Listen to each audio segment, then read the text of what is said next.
Hi, it's Donna again from NonnieOs videos, and today we are going to talk about scavenger hunts.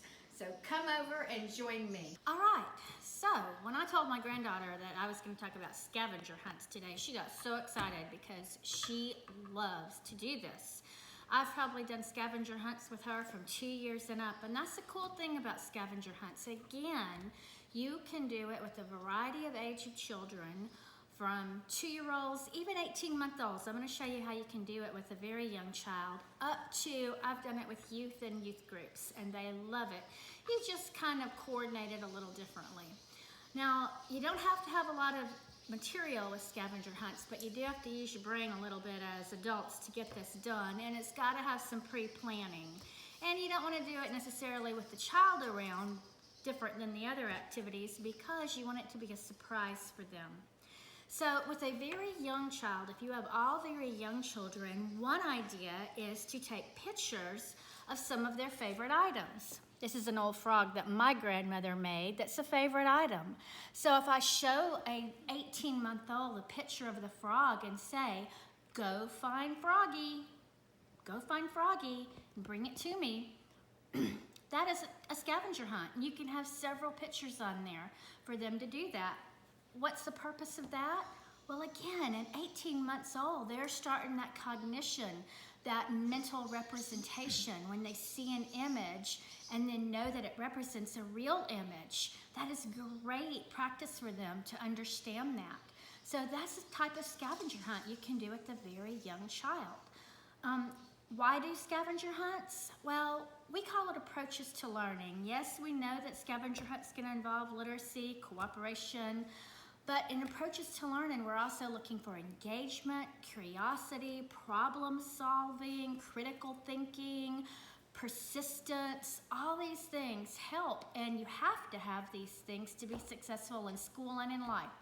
So scavenger hunts can do that for them. All right, so you've got a mixed age group. You've got 2-year-olds up to 8-year-olds or so. A 2-year-old may not be able to read a clue that you would have in a scavenger hunt, but if you just let them hold something, if they're the holder of the clues, give them a job to do, they are happy, happy, happy, and then the children can work together to go find the clues. You've got readers and non-readers, they can all work together. So let's just talk about what I've done in the past with children. I've even done scavenger hunts for a group of 20 pre-K, 3 and 4-year-olds, where it works perfectly. The thing that you would do different with a group of children is every clue would have a name on it. You would start with one child. That child would have a clue. They would read their clue, and then when they go find the clue, the other clue then would have someone else's name on it. It might have Kent's name on it. So Helen would bring her clue back to group and hand it to Kent, and I would help Kent read then his clue. His clue is going to have someone else's name on it. All right, so that's how you do it with a group of children. I used to do this about the second week of school because that's when we talk about germs and how to prevent germs, and honestly, the prize at the end was a brand new box of tissue, and they thought it was the greatest thing ever. They loved it. So that became a treasured item in our classroom because it was part of a scavenger hunt, and they loved scavenger hunts. When you're just doing it with a few children, though, you don't need names on each clue. You just have to figure out what the clues are going to be. So to give you a little hints about that, again, you have to think about your age of your child and figure out how detailed your clue has to be. On my first clue, I said, find your favorite 7 a.m. food. Well, that's for a little bit older child. You know, that's for about a 6-year-old. Do they know what 7 a.m. is? Do they know their favorite food? For a younger child, a 3 or 4-year-old, you can say, go find your favorite cereal. Okay? So every clue, you've got to figure out how much information to give them. When they can't figure it out, I thought about a clue maybe saying something like, Dr. Cowan's orders. Now, they're going, what does that mean, Dr. Cowan? Scaffold them. It's called scaffolding when you try to help them without giving them the answer. You're still allowing them to critically think, but you're just helping them to reach that point. You're just getting them up to that potential where they can then figure it out themselves. And the more they figure it out themselves, the better they're going to be at scavenger hunts and figuring clues out. The better you're teaching them how to critically think, okay? So what in the world is Dr. Cowan's orders? They can say, oh, what does this mean? I don't understand. Who is Dr. Cowan? My dentist. An order means something he wants you to do. He's telling you to do. What would your dentist tell you to do? Brush my teeth? Yeah. Again, you don't say, yeah, go find your toothbrush. You just go, yeah, good thinking.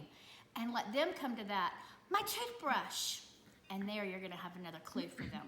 So again, scaffold them up without telling them, okay? So make it fun. A few of my clues is, where do you watch Disney Plus? Well, of course, that would be the television. But one little hint also is, when I do this, I figure all these out ahead of time. And again, how many? You got a 4 or 5-year-old, maybe you want 4 or 5 clues. You got an 8-year-old, go ahead and do 7 or 8 clues. Figure them out ahead of time, write them down. Now I'm going to give you a hint. I've done this many times. Take a picture of your clues. Why?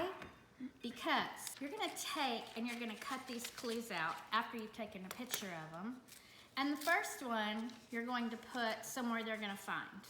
Somewhere probably with their name on it. And tape it somewhere. Tape it to the bathroom mirror, tape it to the calendar, tape it to their phone, wherever you're going to do it. Put it where they can find it. So when they find that clue and they open it up, find your favorite 7 a.m. food. Cheerios? They go look on Cheerios and guess what they're going to find? They're going to find the second clue that you have then taped on to the Cheerio box. Now, yes, you can use Post-it notes, but I kind of like to put clues in really weird places, and I have found that Post-it notes fall off, and it just ruins the whole scavenger hunt. So I get real serious, and I use serious tape. And you're asking, why in the world do you have to take a picture of it? Because probably in the middle of putting these clues out, my phone's going to ring, or somebody else is going to need my attention, and I'm doing this when the children are in their rooms doing something on their own. They don't know I'm putting the clues up. But I'm going to get distracted. And I have to remember that her clue on here said, find your favorite 7 a.m. food. So then on the cereal box, it's going to say, where do you watch Disney TV? If I get distracted and forget that I'm actually putting the Disney TV on the cereal box, I'm going to get all confused. So that's why it's easy to go, oh, what was number 2? And again, that's another hint why I number them. That way, if they happen to find a clue out of order, you'll know that it's out of order. So that if I'm going to put the clue on the TV, I'm not going to put it on the front of the TV where they're going to look around the room and see immediately there's a clue on it. I'm going to put it behind the TV with maybe a corner sticking out. That way it's not so obvious and you're less likely to get the clues out of the order. All right? So one of my favorite clues is the button that makes the dogs go crazy. Everybody knows what that is, right? The doorbell. So go tape a clue on the doorbell.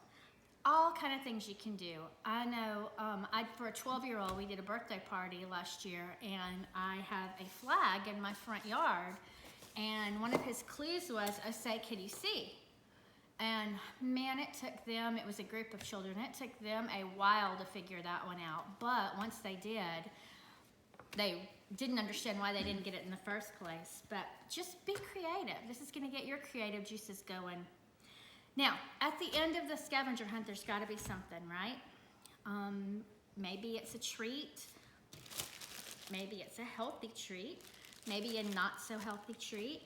Maybe it's just a piece of paper with X's and O's and they get a big hug because you know what? That's reward enough. So whatever your reward is, It's actually the game and it's the hunt that was the real reward.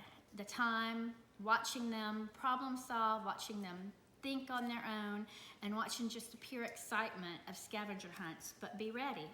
Once you do one scavenger hunt, they are going to want it over and over again because there's just something about that mystery that children love. So I hope you have a good time with your children. I hope that you find scavenger hunts fun to do, get your creative juices flowing, and I will see you on another video. NonnieOs videos. Bye.